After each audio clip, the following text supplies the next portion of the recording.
Piers Morgan bashes Harris as most far-left senator in modern history. Predicts swift end to VP's honeymoon. Yeah, because I said time and time again, eventually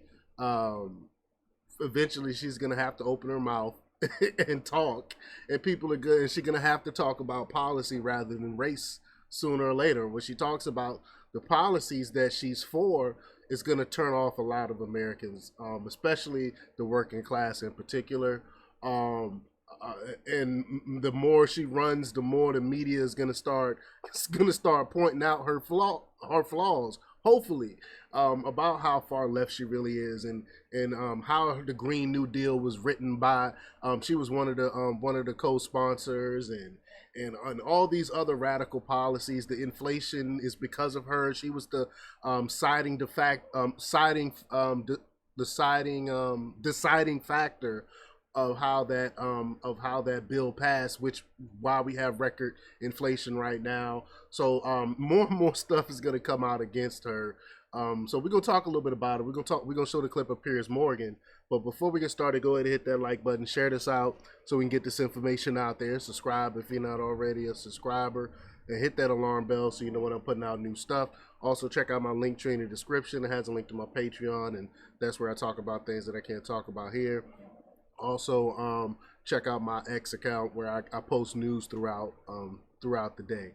All right, so let's talk about this news. Now, this comes from Mediaite, from Kip Jones, and he reports that Piers Morgan predicted Vice President Kamala Harris will soon come to an end as Americans discover her record as, quote, the most far-left senator in modern American history on Saturday night.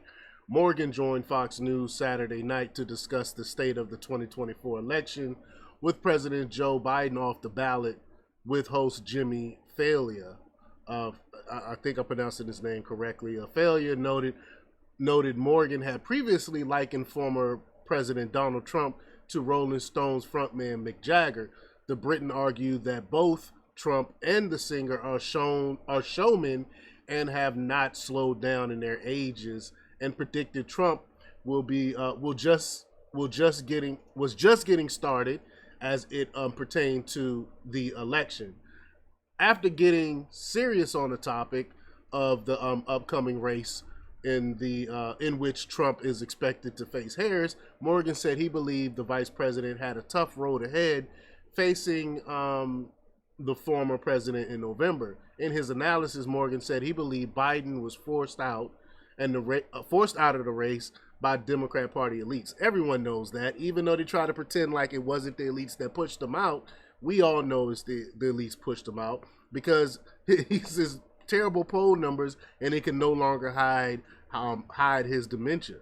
He also compared the party leaders to the ruthless characters in the 1990 mafia hit Goodfellas. All right, so let's just go ahead and play this clip here. Here we go. Is there anything more absurd than the notion being peddled that Biden selflessly stepped aside? He didn't have a choice. That's like me saying I selflessly decided not to date Cindy Crawford. You're so wrong. He passed the torch. Let me tell you why he passed the torch, because somebody has shoved it up his That's how the torch got passed.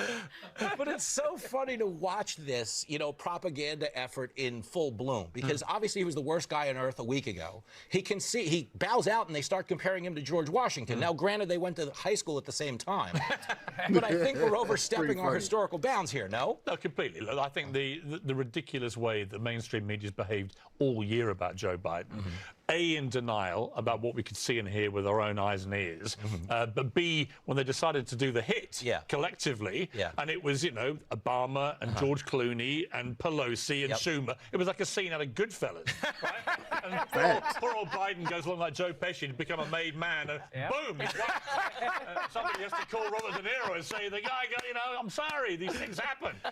So I think the whole thing has been a fascinating exercise in the ruthless betrayal nature of politics, right? Yes. 1 minute, they're all over you like a rash. The next minute, you are a rash. They have to be done.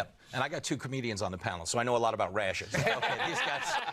lot of bad things happen at the La Quinta after 9. You don't want to know.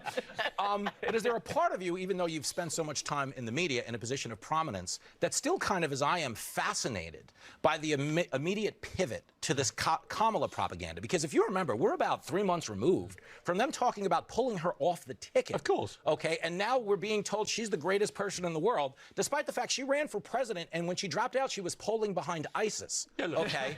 She's getting a fantastically amazing honeymoon. It's going to last about a week. Yeah. And then reality will kick in, and Donald Trump will start going very hard, as he already is, about her record. Yeah. And her record is she's literally probably the most far-left senator in modern American history. Can you imagine? Yeah. Facts. Oh, what is going on here? Sorry about that, y'all. Let me see if I can stop this. Okay. So yeah, y'all see that though. I totally agree with that. She is totally the far left as you can get. And if she get anywhere near this presidency, again, I said time and time again, it's a wrap. It's the end of the United States as we know it. But I totally agree with Morgan. I think once we start, all we have to do is just talk about policy. Leave the DEI, even though she is a DEI hire, but leave that stuff alone and just hit her own policy. There's no way she can win off of policy, because she has to take onus of this economy, because she's the reason why we have this inflation. But y'all let me know what y'all think about this. Leave your comments down below.